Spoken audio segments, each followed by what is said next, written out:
Je remercie Monseigneur pour son invitation et le Père Sébastien pour les communications que nous avons pu avoir. L'invitation de Monseigneur a été pour moi une surprise, mais je ne pouvais pas dire non. Je ne pouvais pas dire non à mon diocèse d'origine, où j'ai reçu la foi et qui est à l'origine de ma vocation religieuse. Et donc c'est avec plaisir que je suis ici avec vous ce matin.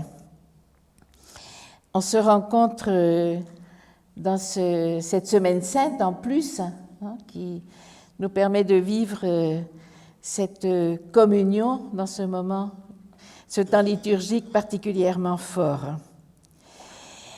Il m'a été demandé de suggérer de partager avec vous, à partir du document final du synode, pour une église synodale, communion, participation, mission, ce que dit le synode sur l'église synodale, les conséquences sur la manière de vivre en église, d'évangéliser, la place des ministères ordonnés. Je vais essayer de souligner quelques éléments, mais je crois que je disais hier que le diocèse de Quimper et Léon vit déjà une démarche synodale. Et donc, vous en savez autant et plus que moi sur la question. Et ça m'a réjoui beaucoup. Tout d'abord, je dirais que, d'abord que le synode est un élément important, un processus important et fondamental dans la vie de l'Église. Je crois que l'Esprit Saint a vraiment inspiré le pape François d'avoir enclenché ce processus qui commençait il y a 3 ans, 2021-2024, et qui n'est pas terminé, qui est destiné à continuer, parce que le fait de commencer, de mettre l'Église en mouvement à partir de la base, de la paroisse, des communautés chrétiennes, de chaque chrétien, puis au niveau des conférences épiscopales, au niveau national, au niveau continental, pour arriver au niveau universel dans les 2 assemblées qui se sont déroulées à Rome en septembre 2003 et en septembre 2004, et qui ont été enchaînées les unes aux autres. Je pense qu'on peut dire que le processus qui a été enclenché à partir de la base est remonté jusqu'à l'Assemblée universelle et revient à la base pour continuer le projet. Parce que l'instrument de travail, l'Instrumentum Laboris, qui avait été élaboré pour la session d'octobre 2003 et la session d'octobre 2004, ont été réalisés à partir des synthèses continentales qui étaient déjà une remontée des nationales et des conférences épiscopales, et aussi des interventions, des apports des organismes de la vie religieuse, de la vie consacrée, sur lequel avaient été élaborés les 2 instruments de travail et sur lequel le synode a travaillé.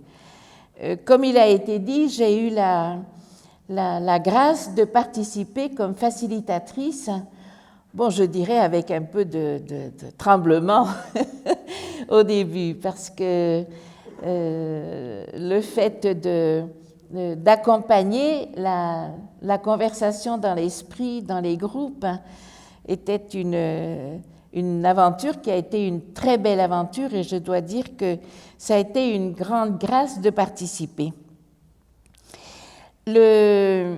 La synodalité est d'abord une expérience spirituelle, une expérience d'Esprit Saint.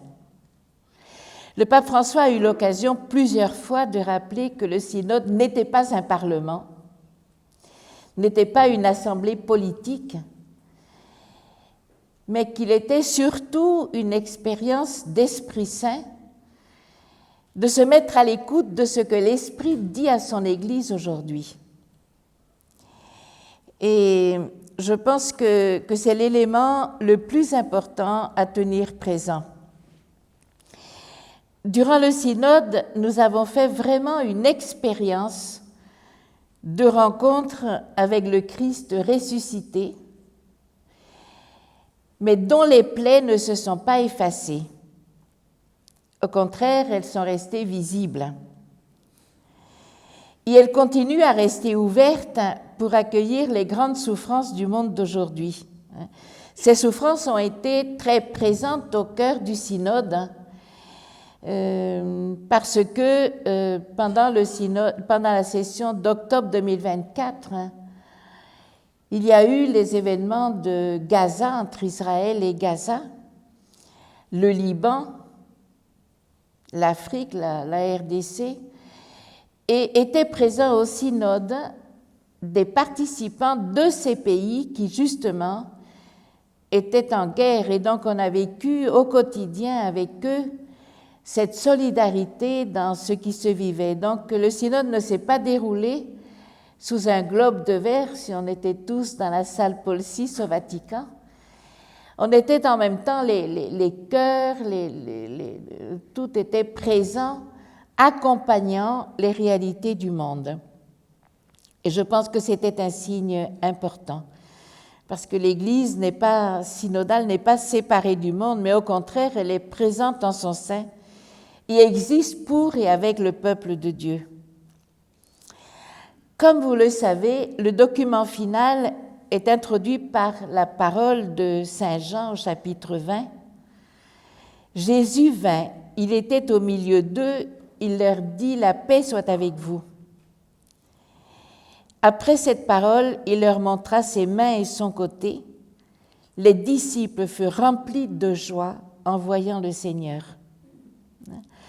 Je pense pouvoir dire que, comme les disciples, l'Assemblée synodale a été marquée par cette expérience de rencontre avec Jésus. Une expérience profonde qu'il est difficile de traduire, mais qui laisse une trace indélébile. Il s'agit d'une expérience nouvelle. Le numéro 1 du document final dit ceci: « Dans la vie de l'Église, chaque nouveau pas est un retour à la source, une expérience renouvelée de la rencontre avec le ressuscité que les disciples ont vécu le soir de Pâques au Cénacle. Comme nous aussi, en participant à cette assemblée synodale, nous nous sommes sentis enveloppés de sa miséricorde et de sa beauté. » Je pense pouvoir dire que ce qui a caractérisé le synode le plus, c'est l'expérience qui a été réalisée, l'expérience personnelle et l'expérience communautaire. Et c'est l'expérience qui transforme.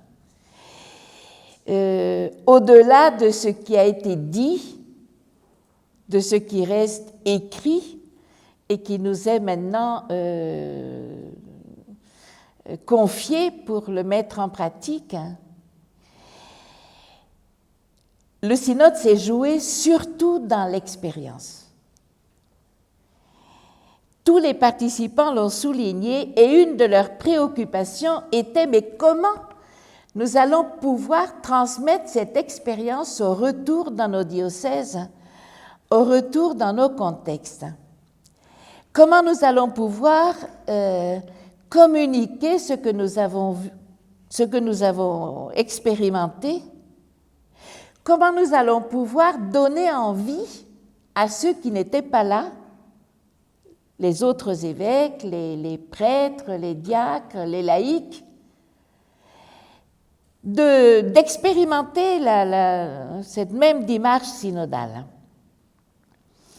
Et ça a été la préoccupation durant les 2 sessions qui se sont déroulées à Rome. Pour dire que, au-delà des paroles, ce qui est important, c'est l'expérience qu'on peut vivre. Expérience que vous, comme diocèse, vous êtes en train de vivre. J'ai lu, le Père Sébastien m'avait envoyé les documents du chemin du processus qui est en cours et qui m'a semblé vraiment dans cette ligne du synode. une expérience personnelle et une expérience communautaire. Vous imaginez le monde entier, représentant de l'Église du monde entier, présente dans une salle. Moi, je dis toujours le monde dans une salle, parce que nous avons vécu tout le synode dans la salle Paul VI, qui crée en soi une communion, qui crée une possibilité de relation et de contact. Les deux assemblées synodales d'octobre 23 et d'octobre 24, donc un mois chacune, ont été vraiment une expérience spirituelle profonde comparable à celle des disciples le soir de Pâques.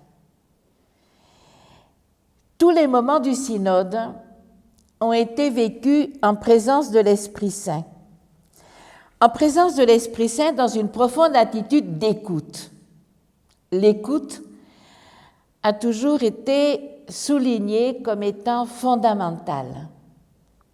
Une écoute active, une écoute profonde, l'écoute de la voix de l'Esprit Saint dans le cœur de chacun, l'écoute de l'Esprit Saint dans la parole et aussi dans la parole de chaque personne présente de la réalité qu'il représentait ou qu'elle représentait.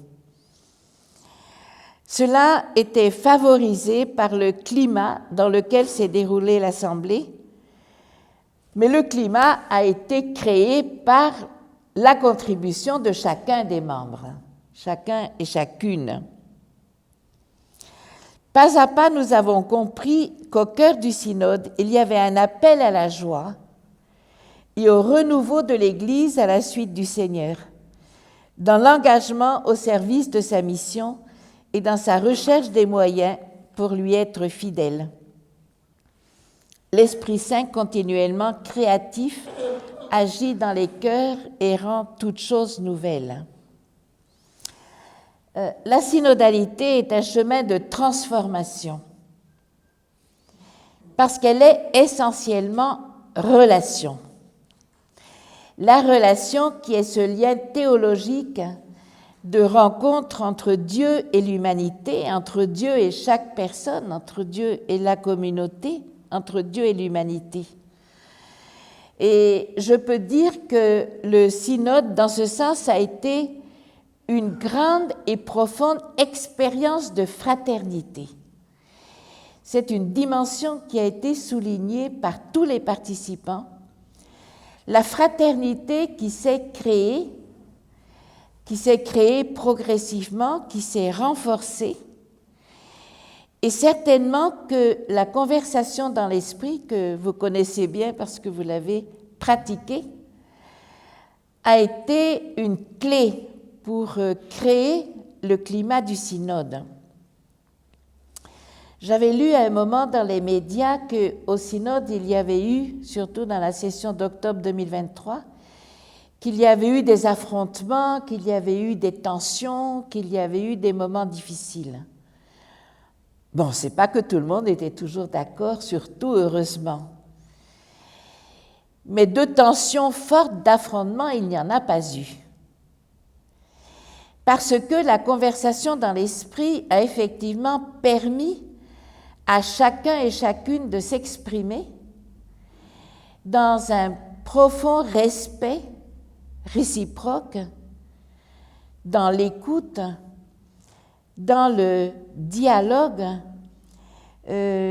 qui s'est réalisé dans la sérénité. Il ne s'agit pas d'une fraternité à bon compte qui s'est réalisée, non, parce que chacun a pu exprimer ses points de vue, les différences étaient présentes, qui ont pu s'exprimer en toute liberté sans céder à la tentation de l'uniformité, cherchant à créer l'unité comme l'harmonie des différences. L'image de l'orchestre a été plusieurs fois soulignée comme expression du synode, de la synodalité. La sincérité dans le partage a favorisé la création des relations et la connaissance réciproque pendant les 2 mois de l'Assemblée vécue avec une année de distance, pendant laquelle, d'ailleurs, les contacts qui avaient été créés dans la première session se sont maintenus. Aujourd'hui, avec les moyens de communication, il n'y a plus de distance. Et ce qui a fait que la deuxième session, dans laquelle les mêmes participants, à 15 membres près, je crois, qui étaient différents de la première session, ont permis de nouer immédiatement les relations, de rentrer immédiatement dans le vif du sujet et donc d'approfondir. Je peux dire qu'on a senti une différence d'approfondissement entre la première et la deuxième session, c'est-à-dire qu'il y a eu d'une part une maturation de la réflexion, une maturation du discernement, et la connaissance réciproque a engendré une confiance plus grande qui a donc facilité le fait d'aller plus profond dans les relations. Je pense que c'est fondamental, le temps de la connaissance réciproque et de la confiance. S'il n'y a pas de synodalité, s'il n'y a pas de confiance mutuelle dans le partage. Et donc le synode s'est peut-être joué surtout dans les relations qui se sont créées.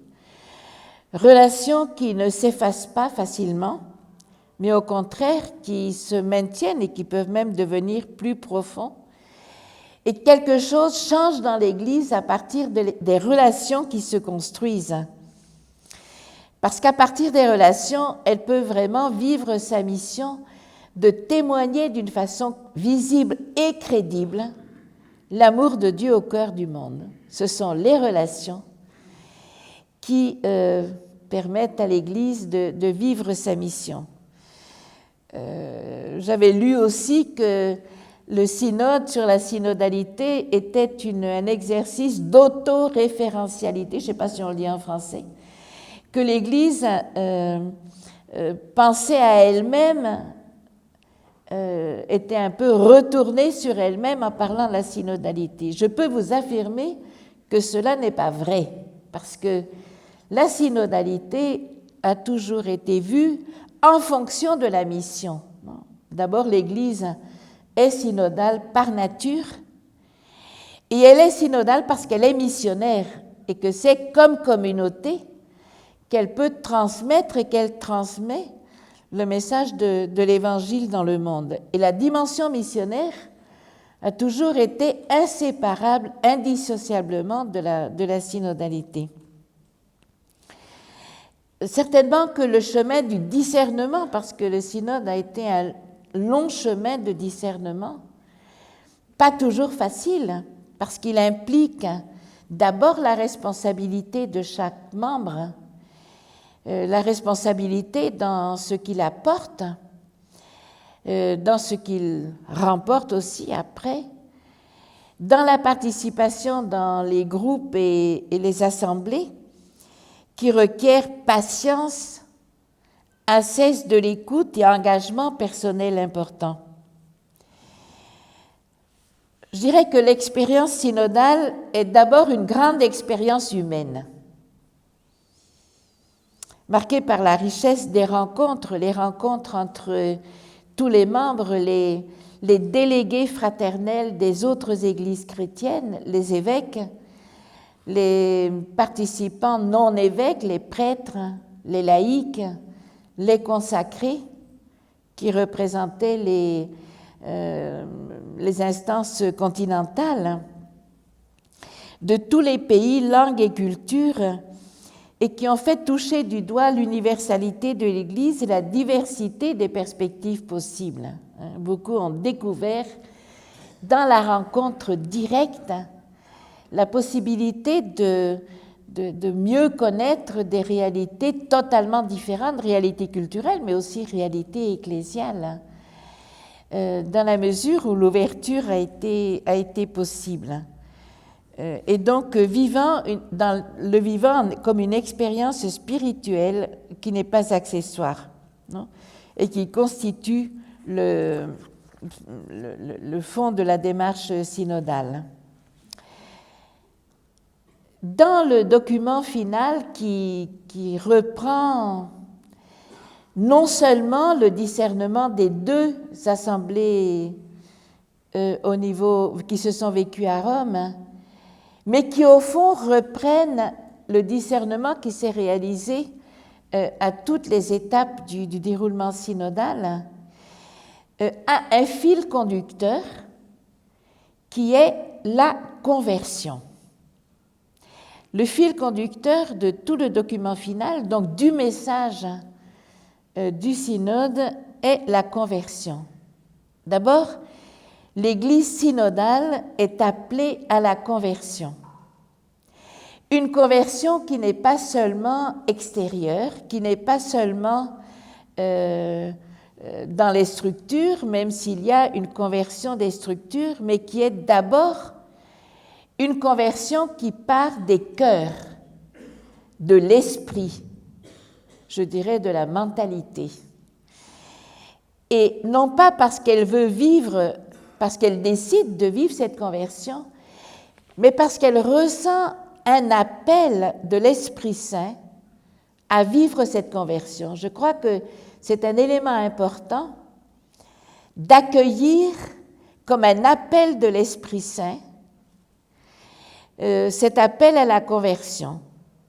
C'est la première partie du document final qui s'intitule « Le cœur de la synodalité », appelé par l'Esprit Saint à la conversion. Qui dit appel, dit d'abord qu'il faut entendre l'appel, qu'il faut l'accueillir, et qui dit appel dit réponse. Et la réponse personnelle et communautaire, elle est importante dans la liberté.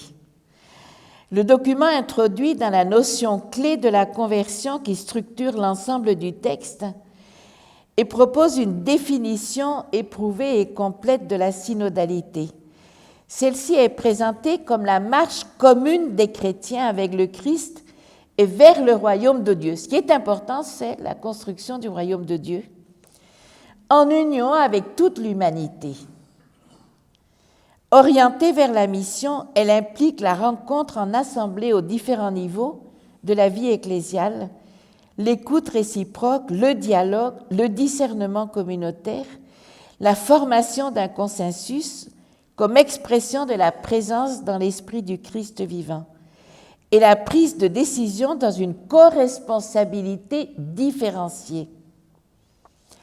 Dans cette ligne, nous comprenons mieux ce que signifie l'affirmation que la synodalité est une dimension constitutive de l'Église. C'est une citation de la Commission internationale, de la Commission théologique internationale, reprise dans le numéro 28 du document final. Cette double dimension spirituelle et structurelle est constamment soulignée comme indissociable.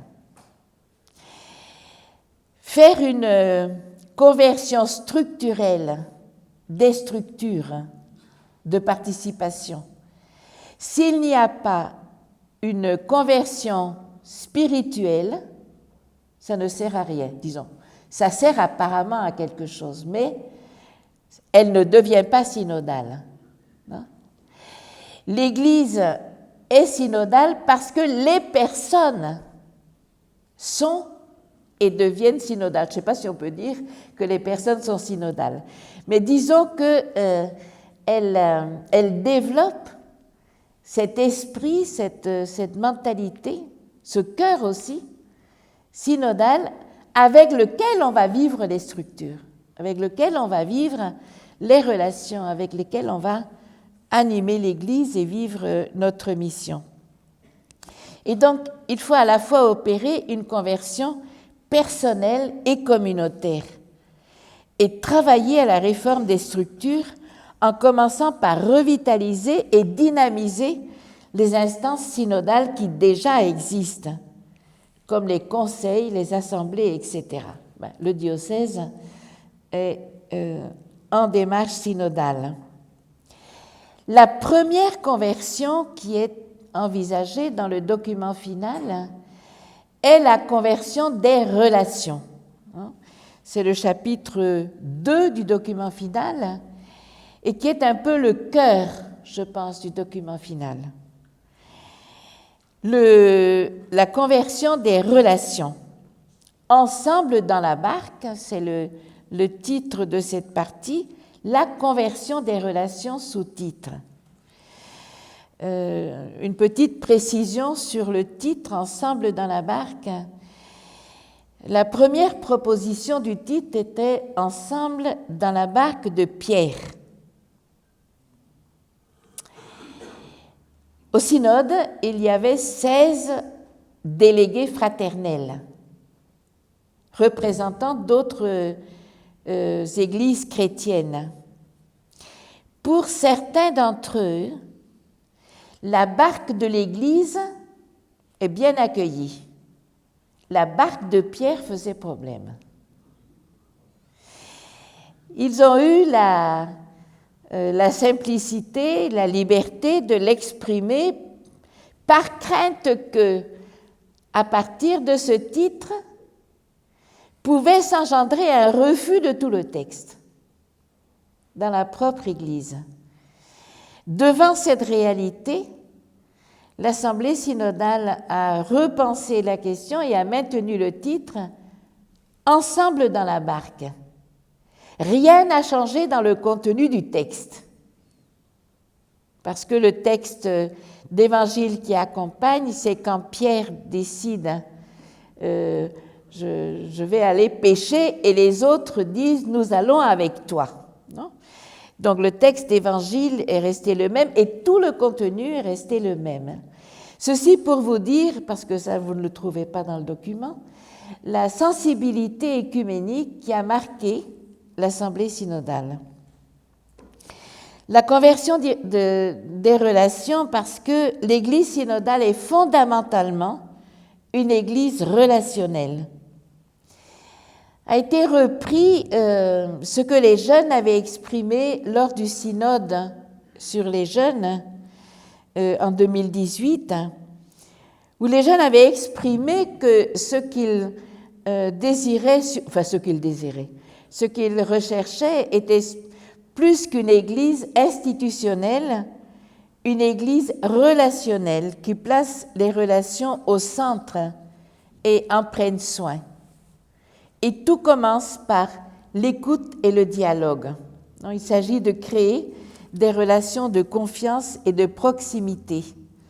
La foi se transmet dans et par les relations. Nous savons tous comment la relation est importante. Non, la relation... Jusqu'à quelle heure j'ai ? Midi. Nous savons tous comment la relation est importante, surtout quand il s'agit de ministres de l'Église. Des prêtres, des diacres, religieux, religieuses, qui ont un engagement dans l'Église, une relation ne laisse jamais indifférente, même s'il s'agit d'une petite relation. Parce qu'à travers la relation, dans la relation humaine, Dieu est présent. C'est un signe, non seulement un signe, mais la présence de Dieu. Et l'écoute parce que la mission cherche à répondre aux nécessités et aux besoins des gens en transmettant le message évangélique. S'il n'y a pas d'écoute, on a le risque de ne répondre à personne. On a le risque de transmettre des messages qui sont notre construction, mais qui ne correspondent pas à ceux à qui il est destiné. L'écoute est fondamentale avant la transmission du message. Et donc, dans ce sens-là, la question des relations dans l'Église est fondamentale.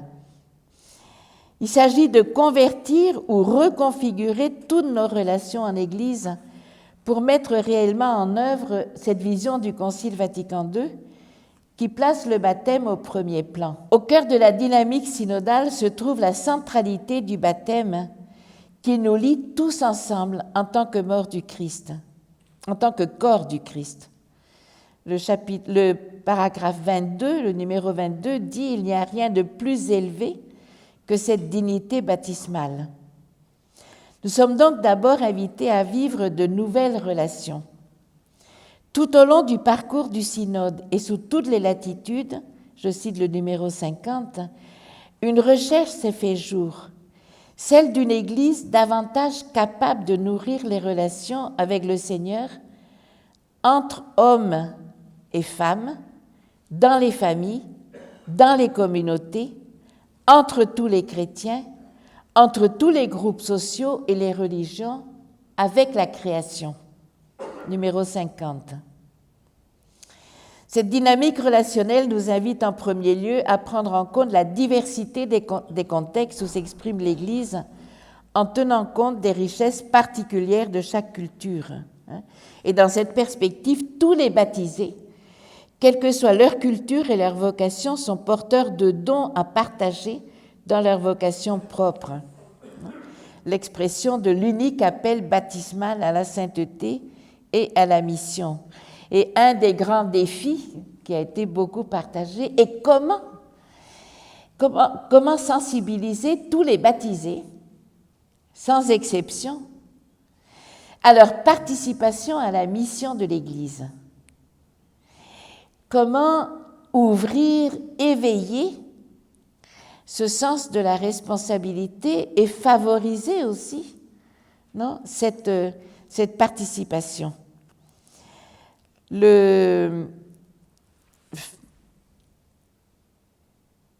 Cette variété des charismes qui trouve sa source dans la liberté de l'Esprit Saint vise à unifier le corps ecclésial et à accomplir sa mission dans les différentes cultures. Il a également souligné qu'il faut accorder une attention particulière à l'écoute et à l'accueil des personnes victimes. Face aux blessures et aux abus qui ont marqué l'Église, celle-ci doit s'engager dans une démarche d'écoute particulière des victimes et des survivants, reconnaître ses manquements, demander pardon et mettre en place des outils de prévention pour reconstruire la confiance. Le numéro 55, l'Église doit écouter avec une attention et une sensibilité particulière les voix des victimes et des survivants d'abus sexuels, spirituels, économiques, institutionnels, de pouvoir et de conscience. Le document demande une reconnaissance effective de la dignité et du respect des droits de ceux qui travaillent comme employés de l'Église. Cette attention aux personnes exclues et marginalisées fait partie intégrante de sa mission, car sacrement de l'union intime avec Dieu et de l'unité de tout le genre humain, au numéro 56. S'agissant de la place des femmes dans l'Église, le document explicite, en vertu du baptême, les hommes et les femmes jouissent d'une égale dignité dans le peuple de Dieu. Dans tout le document, les expressions utilisées sont hommes et femmes, laïcs, hommes et femmes, qui est donc une inclusion reconnaissant cette égale dignité. Il reconnaît également que les femmes constituent la majorité des fidèles et sont souvent les premiers témoins de la foi au sein des familles. Dans un paragraphe, le paragraphe 60, qui est consacré aux femmes, le texte dit « Les femmes continuent à rencontrer des obstacles pour obtenir une reconnaissance pleine de leur charisme, de leur vocation et de leur place dans les diverses sphères de la vie de l'Église. » La réponse proposée est « Il n'existe pas de raison d'empêcher les femmes d'assumer les rôles de guide dans les églises. Ce qui vient de l'Esprit Saint ne peut être arrêté. » En réalité, c'est déjà une réalité. Et cette question a été très présente au cœur du synode. La vision du ministère ordonné, tout à l'heure j'en dirai un petit peu plus, dans l'Église catholique est également explicitée dans les numéros 68 à 74 et qui met en lumière la notion de service et de communion. L'évêque, qui reçoit par sa consécration la plénitude du sacrement de l'ordre, occupe une place particulière en tant que principe visible d'unité au sein de l'Église locale et en tant que lien de communion avec les autres églises. Mais sa mission ne s'exerce pas de façon isolée, mais s'inscrit dans une dynamique de discernement et de rassemblement des dons de l'Esprit Saint présents au sein de la communauté. Et elle s'accomplit en lien étroit et en corresponsabilité avec les ministres, les prêtres, les diacres, particulièrement, et dans le fait d'élargir la participation.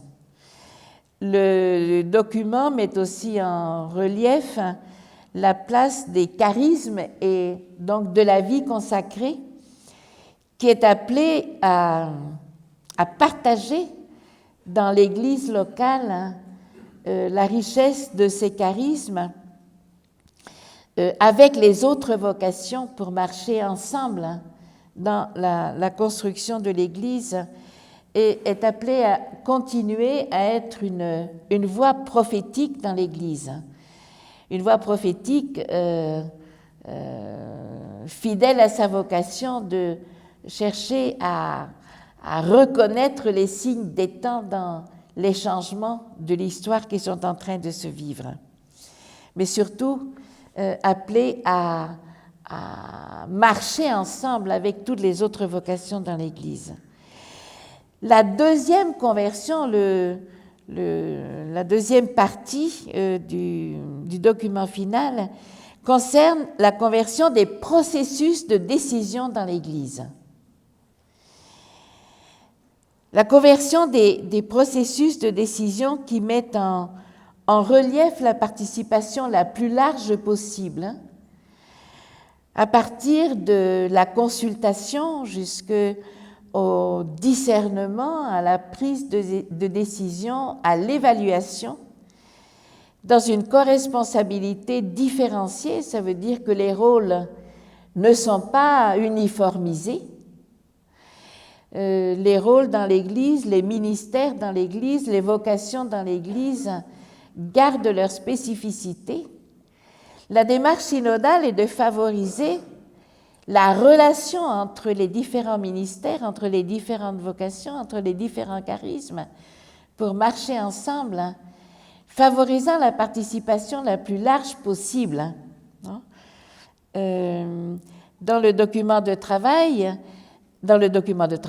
document final, le processus de décision, de discernement, a été assez détaillé, vous pourrez vous-même le voir, en disant entre autres que la consultation n'est pas facultative, la consultation n'est pas accessoire, non? Que quand il y a une consultation, il est important de tenir compte du résultat de la consultation, même si elle n'est pas délibérative, mais qu'elle est un élément important à prendre en compte, justement parce qu'elle permet l'écoute des fidèles pour faire le discernement et les décisions.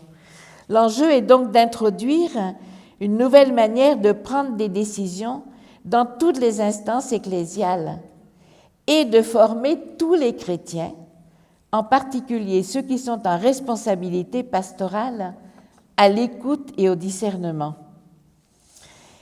L'un des aspects importants et sans doute novateurs du document est l'appel à développer une culture de la transparence, du rendre compte et de l'évaluation.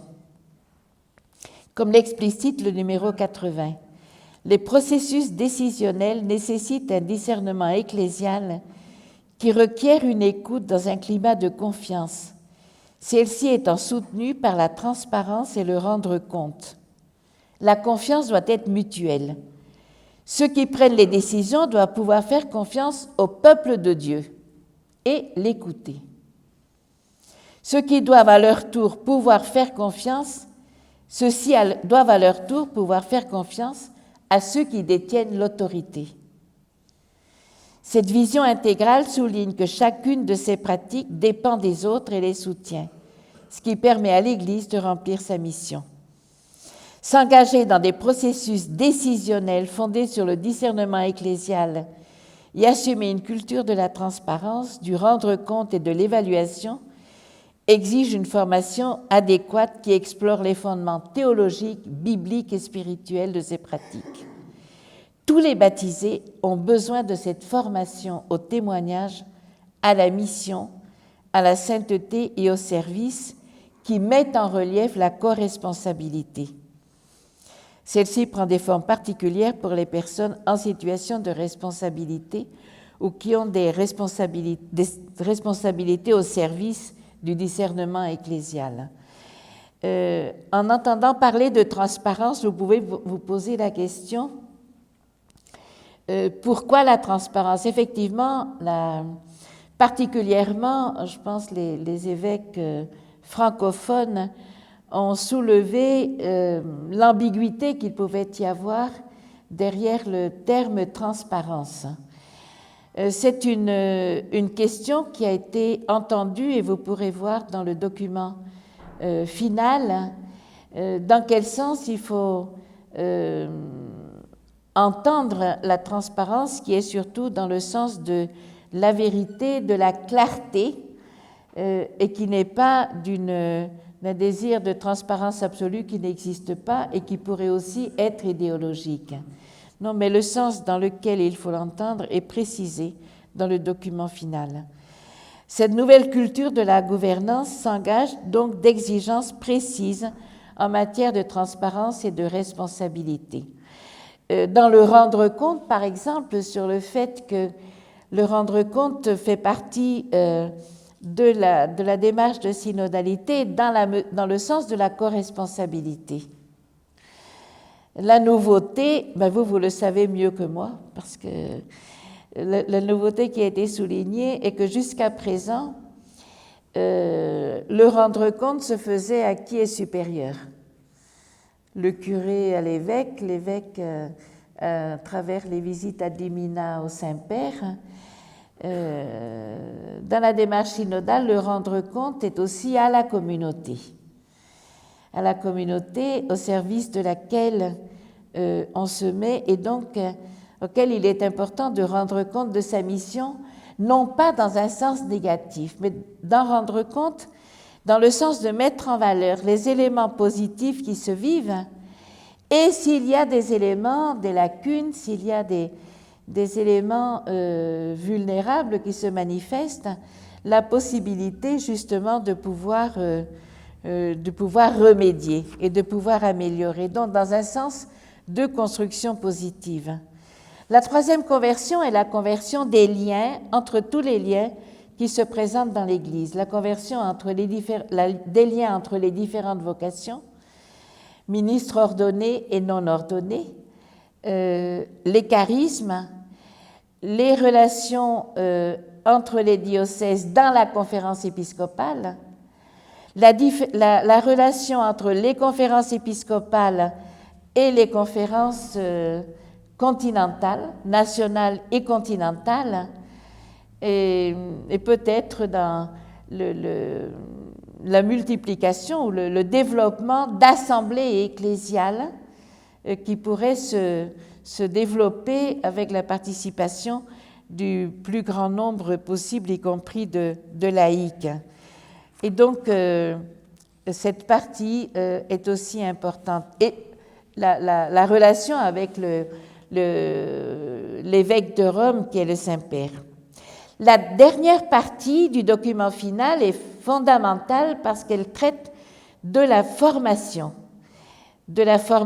comme pilier essentiel de la transformation synodale.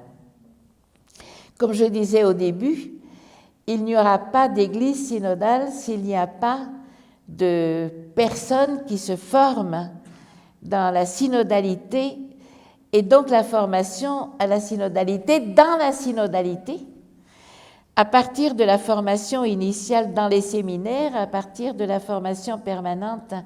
Les évêques eux-mêmes ont souligné l'importance de renforcer la formation permanente pour les mêmes évêques dans la synodalité, pour les prêtres, pour les laïcs, formation dans la mesure du possible réalisée ensemble, pas uniquement ensemble, non, parce que chaque membre de la communauté ecclésiale peut avoir une formation spécifique, mais aussi une formation réalisée ensemble justement pour grandir dans cet esprit de synodalité. J'ajouterais que la formation à la synodalité commence aussi dans l'éducation. Et je sais que dans le diocèse, l'éducation catholique, l'enseignement catholique a une place importante par rapport à tout l'ensemble de l'enseignement, mais l'éducation des enfants, des jeunes, la synodalité commence là. Et je pense que c'est important. Les ministres ordonnés dans l'Église synodale, quelques mots particuliers. Durant le long discernement de l'Assemblée synodale, la place des ministres ordonnés, évêques, prêtres et diacres était bien présente. Dans le document final, le ministère ordonné est au service de l'harmonie, l'unité de l'Église, l'unité considérée non comme uniformité, mais comme harmonie des différences. Le numéro 68, comme tous les ministères dans l'Église, l'épiscopat, le presbytérat et le diaconat sont au service de l'annonce de l'Évangile et de l'édification de la communauté ecclésiale. Donc le synode se situe dans la ligne du Concile Vatican II. Le ministère de l'évêque est de rassembler dans l'unité les dons de l'Esprit. La tâche de l'évêque est de présider une église locale en tant que principe visible d'unité en son sein et lien de communion avec toute l'Église. Son identité se situe dans la trame des relations sacramentelles avec l'Église et avec la portion du peuple de Dieu qui lui a été confiée et qu'il est appelé à servir au nom du Christ pasteur. Les ministères ordonnés se situent au cœur du peuple de Dieu, en relation, bien sûr, avec le Christ, mais en relation étroite avec le peuple de Dieu qu'il est appelé à servir. L'évêque n'est pas chargé d'une mission, je disais, qu'il doit accomplir seul, mais il lui faut agir selon son lien sacramental avec les prêtres et les diacres qui sont co-responsables avec lui du service ministériel dans l'Église locale. Le synode insiste sur le fait que l'évêque préside à l'Église locale au service du peuple de Dieu en favorisant la corresponsabilité différenciée des prêtres, des diacres et de tous les baptisés. Donc un service dans, avec et pour la communauté, numéro 70. Le synode considère l'unité de l'Église comme harmonie et non comme uniformité, et donc la mission des évêques et des prêtres et des diacres se trouve redéfinie comme un service de l'unité ecclésiale. Entre parenthèses, je dirais que les délégués fraternels qui ont participé au synode ont souligné combien ils étaient frappés par l'unité de l'Église. Les prêtres et les diacres se situent dans cette corresponsabilité avec l'évêque au service du peuple de Dieu, mais aussi au sein de la mission confiée au peuple de Dieu tout entier, suscitant la participation de tous. Il y a eu chez certains un peu de crainte du synode. Je pense que chez vous, non. Un peu de crainte parce que la participation de tous, qu'est-ce que ça veut dire? Qu'est-ce qu'on va devenir? Est-ce que les prêtres, les diacres auront encore leur place? L'évêque peut-être quand même. Il y a eu une rencontre intéressante à Rome, fin avril, début mai, avec les 200 curés du monde. Les 200 curés pour le synode.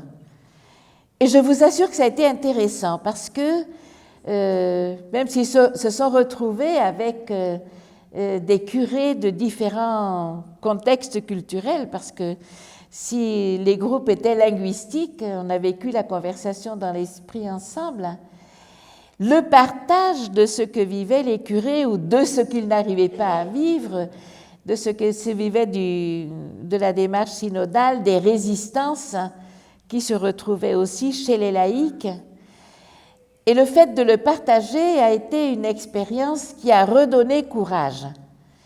Parce qu'il y avait un peu, mais qu'est-ce qu'on veut nous faire vivre avec ce synode? Qu'est-ce qu'il y a derrière? En réalité, en faire l'expérience a fait voir, le partage d'expérience a aussi encouragé, soutenu, et je pense que le fait de favoriser la participation des laïcs le plus possible, le fait de faire participer les baptisés, requiert qu'il y ait des personnes qui favorisent cette participation. Et les ministres ordonnés sont ces personnes. Le pape disait au curé, là, à cette rencontre, il n'y aura pas d'église synodale s'il n'y a pas de paroisse synodale. Et dans la paroisse, je pense que le curé, les prêtres, ont un rôle particulièrement important parce que les laïcs peuvent avoir toutes les bonnes idées du monde, mais si le curé ou les prêtres ne laissent pas, ne favorisent pas, n'ouvrent pas les portes, il n'y aura rien qui se passera.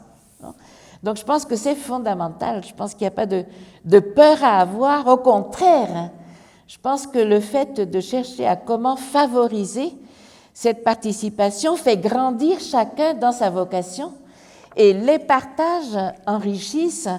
Et je pense que même pour les ministres ordonnés, toutes vos rencontres avec les laïcs et les autres vocations enrichissent votre propre vocation, comme votre vocation enrichissent aussi celle des laïcs.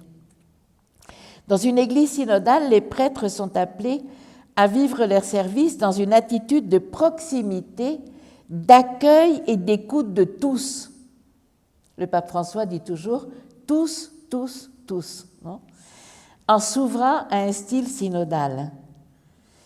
Les prêtres constituent avec leur évêque un seul presbytérium, numéro 28, et collaborent avec lui pour discerner les charismes et pour accompagner et guider l'Église locale avec une attention particulière au service de l'unité, appelés à vivre la fraternité presbytérale et marcher ensemble dans le service pastoral. Monseigneur me partageait hier comment, dans le diocèse, les prêtres vivent en fraternité. Et je pense que cela, en plus d'être un soutien humain important, aussi un signe de cette communion dans l'Église qui est une force. Le synode a ouvert le chemin pour que puissent aussi être institués des nouveaux ministères qui se révèlent importants pour la mission. Tout à l'heure, l'un de vous, du Burkina, je ne me rappelle plus le nom, parlait d'avoir vécu le ministère de l'accompagnement et de l'écoute.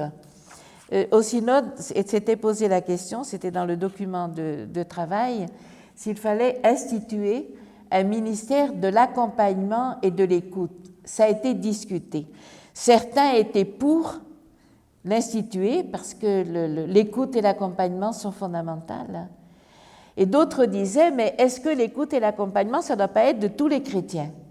Est-ce que ce n'est pas une attitude qu'il faut développer chez tous les chrétiens? Et donc, c'est resté comme étant une possibilité, ça peut être une porte ouverte, mais qui reste confiée au discernement des églises locales, non, qui peuvent voir selon l'opportunité. Mais l'esprit, c'est qu'il est possible d'instituer les ministères qui servent à la mission, et donc qui peuvent aussi être différents selon les églises locales, parce que les besoins ne sont pas tous les mêmes selon les contextes.